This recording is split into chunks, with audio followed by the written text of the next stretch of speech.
Look, does it look like the new Chinese painting along the river during Qing Festival? Does it?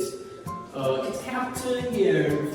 This scene is captured here from 70 years ago. It's Mapu Town, Jintai County, Anhui Province. It used to boast many trading ports and shipping development, but now its ruin is buried underwater.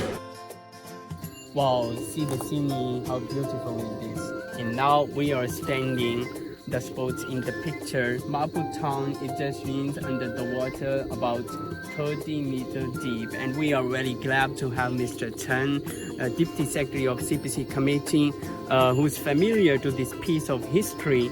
Hello, 你好，很荣幸，很荣幸。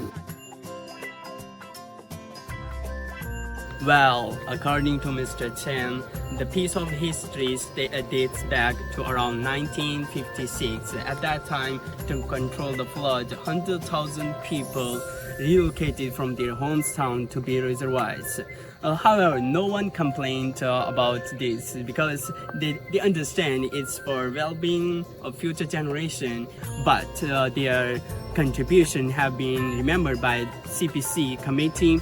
As China economy growing stronger, and then their compensation money is being handed to them or their descendant.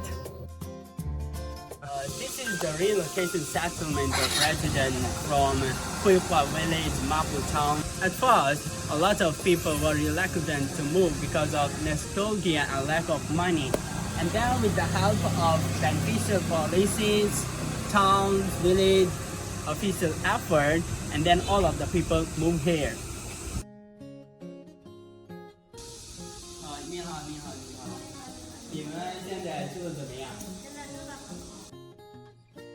We can see before, like this place, before they leave the step of the mountain, and we can see the location is really dangerous. Sometimes there is mudslide, and this is the place they are living now with 2 stories and living good life.